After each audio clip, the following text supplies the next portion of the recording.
Bismillahirrahmanirrahim. Ashhadu an la ilaha illallah wahdahu la sharika lahu wa ashhadu anna Muhammadan abduhu wa rasuluhu sallallahu alayhi wa sallam wa ala alihi wa sahbihi ajma'in and ba'd. With Allah's name, the merciful benefactor, the merciful redeemer. We witness that God is one alone. There are no other gods with him. No partners as he reveals in the Quran to Muhammad the prophet for us. That anyone who comes to him, they come only as a servant, not as a God or office holder sharing in divine office. There is none like him. And we witness that Muhammad, to whom the Quran was revealed over 1,400 years ago, is his servant and his messenger. We salute him with a traditional salute. The prayers and the peace be on him, his followers and his family, all in the followers of that tradition. Ameen. We thank Allah for blessing us to come to this Jummah. We thank Allah for waking us up this morning, for giving us another opportunity to serve him, another opportunity of redemption, another opportunity to fulfill our obligations as Muslims and to answer the call.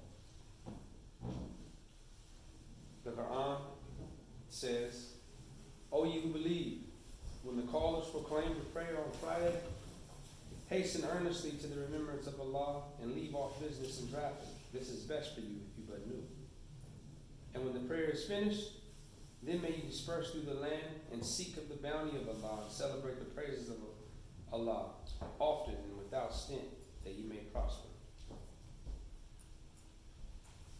In the Hadith, speaking on Jummah, says that on every Friday, the angels take their stand at every gate of the mosque to write the names of the people who enter. And when the imam sits, they fold up their scrolls and get ready to listen to the sermon. This verse and this hadith are just a few of the highlights in the Quran and in the life of our Prophet that point to the importance of this day, the Jummah. So why is the Jummah so important? Because the Jummah prayer is both community and worship. The word Jummah, meaning congregational prayer. Not just salat, which means prayer, but congregational prayer. There is a word that is not related to Jummah, but sounds similar when you say it, and that word is ummah. At the Jummah, again, I don't want you to think that these words are connected in that sense, but at the Jummah you have what we call the ummah, which is the community, the body that makes up the community. Now this word ummah comes from You also get ummi, and it means community, but it means, ummi means mother, means cultivate or womb. When you think about a mother, you think about cultivation, you think about a womb. This is where all of us were developed in that stage before we were put out into the world to be productive. We were all developed in the womb. So the community, as an ummah, is the place where the community is to grow and develop so that we can take what we get in the community and can go out and be of benefit to society.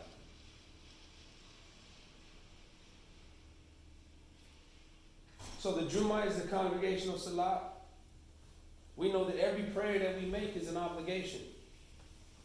The Muslim is obligated, doesn't have the choice. As I was having a conversation and I was talking about, someone asked me a question about Muslims. Why is it that God is forcing you to make prayer? Well, we do have a choice because we have free will. He is not putting a gun to our head per se to make salat, but he is making it mandatory for our growth and benefit to make prayer. He is making it mandatory for our soul, for the cleansing of our soul and our spirit to make salat. Just like if you had an illness, or if you were trying to prevent an illness and you go to the doctor and they say, I am going to prescribe for you this specific amount of medicine so that you can either get better or prevent yourself from getting an illness. Now, if you don't take this, then you know what the consequences are. So Allah is extending this for us, the Salat. He is extending this to us as a mercy, as it says in the Quran. Salat is a mercy. The Jummah is a mercy, meaning that it is a relief from the sickness and the illnesses that we face every single day, spiritually, psychologically.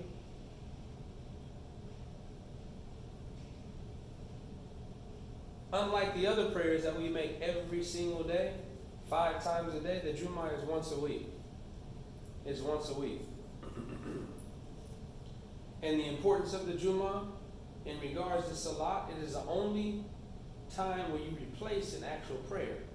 The Zuhr prayer, the noon prayer is replaced with the Jummah prayer. So when you come to Jummah, the first 2 rakats, if the noon prayer is 4 rakats, 2 fards and 4 fard prayers, then you have the first 2 rakats are the 2 parts of the khutbah that the imam gives. The first part is 1 rakat, and the second part is the second rakat. And then we make the other 2 together. So, Allah, in His infinite wisdom, is telling us that Salat is excellent, but the importance of community life is just as obligatory as Salat. The importance of community life. There's a narrative that's going around, especially in our so-called Christian society, and the phrase that is used is, I'm not religious, it's all about my relationship with God.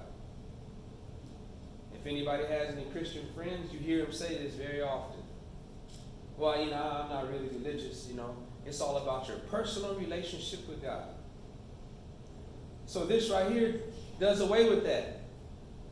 Allah mandates it that we come to the Jummah prayer, that we come to celebrate the congregation, and that we come to get cultivated in the community, and that we come to bow down in prayer together as a unit.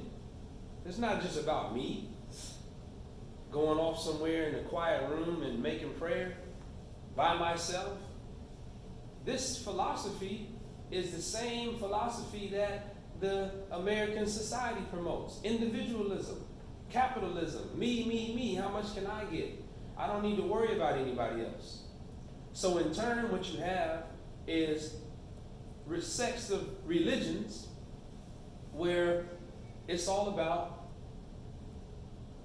on an individual level, it's all about how much you can take. So you have leaders in communities that they go and they demand funds. And the people that are giving the funds are enticed because he's saying, in return, you will become wealthy. You, as an individual, become. So people are giving this money. Send $29 in and get this prayer cloth, and you win the lottery. But everybody's only concerned with themselves. But in all of the scriptures that God has sent down, no matter what religion you call yourself, the message is constant, is that you are obligated to take care of those in need. The funds that are collected should be dispersed for those in need. So you go to some situations and you see that the so-called leader of a community is walking around like a king.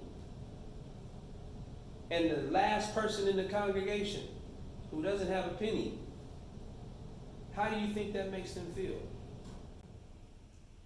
When they can't even get close. And then the question is, well, why do you have so much? And the answer is, well, because I'm blessed. So the person who doesn't have anything, they're not blessed. This is a psychological separation. And we know that the scheme of the shaitan has been the same, divide and conquer. So if he can separate the people, then he can win. So this concept in Al-Islam is done away with by making it mandatory, by obligating the Muslim to get involved in community life. But we have to be careful with taking that to the extreme. Because somebody says, well, I'm going and I'm a Muslim and I'm going and getting involved in community life, and they leave out the other part. Because as much as salat is an obligation, the other obligation is a zakat. And why in the Quran is salat and zakat put together?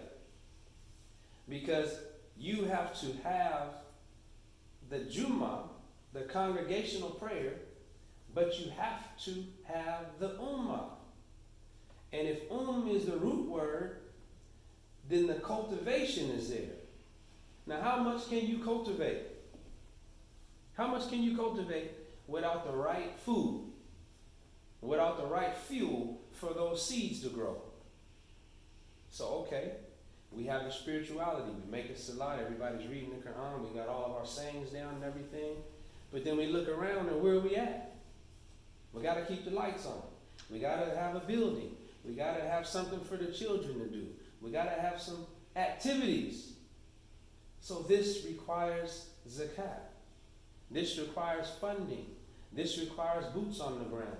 This requires muscle. We need a construction worker. We need somebody to lay the carpets. We need somebody to install the electricity. This is zakat. So that is an obligation, but all of it is pointing to the growth of community. All of it is pointing to the growth of community.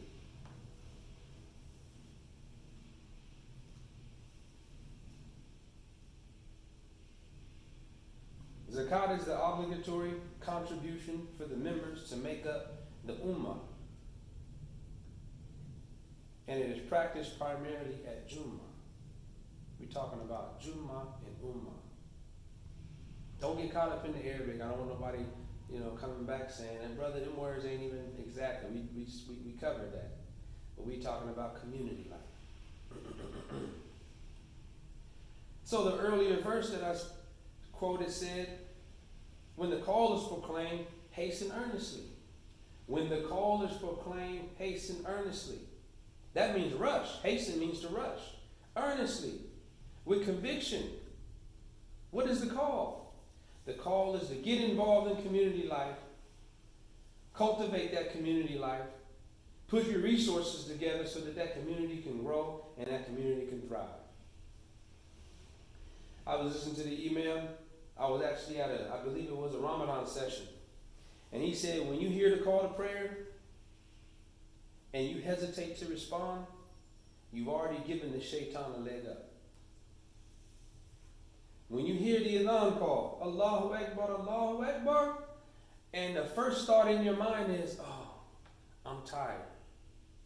Allahu Akbar, the second call goes out. I don't know if I want to, I'm in the middle of doing something. I don't know if I want to. He went on to talk about why Allah gives a concession to making that prayer up. Because it is your conviction. It is your earnestness, if you will, to respond to that call. So you might be working construction and the call is put out and you can't stop your work. But that's why when the call is put out, we respond and we repeat the call. How much has it touched your soul? How much has it inspired you to move and to go make salat? But when you start making excuses on why you're not making salat, and then it'll get to the point, and I know we've all been here, it'll get to the point to where when the dawn is called, it doesn't even affect you. You act like you don't even hear it. Because you done worked that muscle so much, So we hasten earnestly to the call, so that we don't give the shaitan a leg up. And if we got to say a little dua, or just close our eyes for 2 seconds and repeat the adhan, and go on about our work and make it up when we get home, then so be it.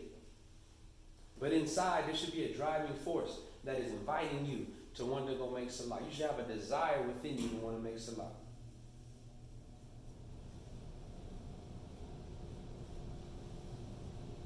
So we thank Allah for blessing us to be among those who are aware and have the ability to make it, to fulfill this obligation for our benefit and for the growth of our community. In closing the first part, the question was asked, who is Allah?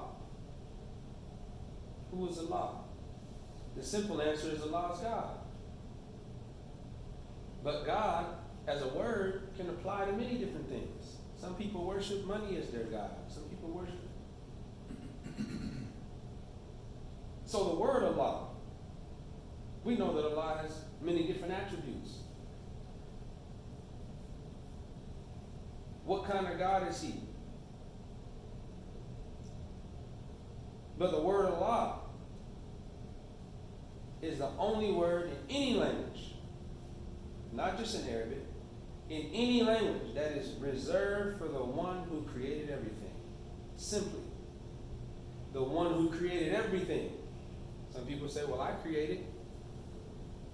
Did you create yourself? Well, look at these great things that was sown to the aliens created the pyramids. Well, who created the aliens?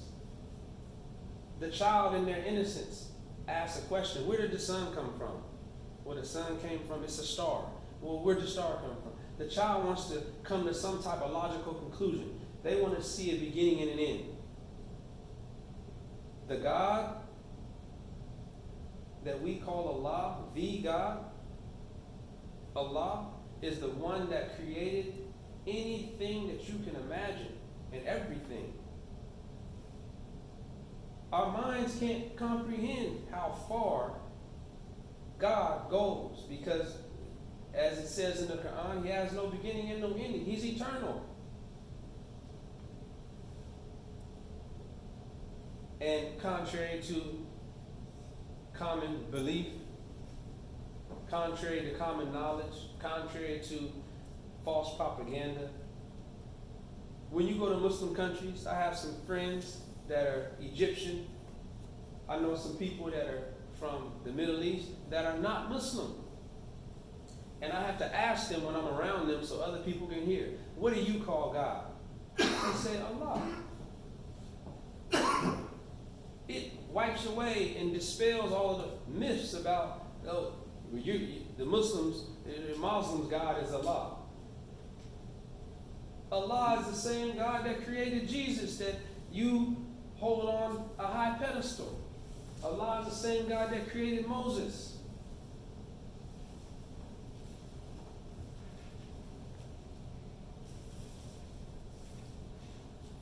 When we say Allah, we are saying the one who sits above all and every other attribute that He has. In that one word, Allah holds the power of all the attributes of Allah and many, many, many, many more. Please join me to do as we close. ربنا آتنا في الدنيا حسنة وفي الآخرة حسنة وقنا عذاب النار. Our Lord, grant us good in this life and good in the hereafter, and save us from the fires of hell, our uncontrolled passions. Amen.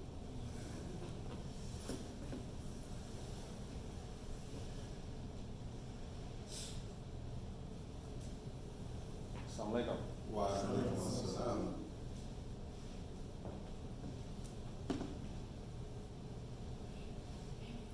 Bismillahirrahmanirrahim. Ashhadu an la ilaha illallah wahdahu la sharika lahu wa ashhadu anna Muhammadan abduhu wa rasuluhu. Amma ba'd. Dear brothers and sisters, we are at war. We are under attack. Specifically, our community. Specifically. Why do I say our community specifically? In the Quran, the shaitan is described, and he says that he will lie in the straight path. That he's having dialogue. He's making a promise that he will lie in the straight path of the righteous. He also says he will come from all sides, from in the front, behind, the left and the right. This means that he will be in the path of righteousness. So for those of us who say, well, I'm a Muslim, I'm up on my prayers, I'm fasting, I'm reading the Quran, doing everything right. He says that I will lie on the straight path. So the straighter you are, the more work the shaitan feels he has to put in. You're not on the straight path, he don't need to check on you too much. He said, I got that all covered. Figure it out. They already working for me. On the straight path. And then when I lie on the straight path, if they can see me, they can point me out, I'll come from all sides. Wherever they turn, I'll be there. When you think you got it all figured out, let your guard down. An imam, I think at the convention that my father went to, or somebody, he was saying that the shaitan never takes a break. Never calls in sick for work. Never shows up late. He's always on his job. So, what do we have? We have the obvious evil. You have Agent Orange, who sits in office. You have the media. You have things that are right in front of your face that you can see every day. And you can turn your head and say, no, I don't want to deal with that. But then you have the subconscious messages. You have the imagery. You have the subliminal seductions. You have the things that the shaitan has put in your way. As it says, it describes the shaitan as your sincere advisor. You have the schemes. A scheme is something that you can't see. It's not obvious. It's a scheme. If anybody plays chess,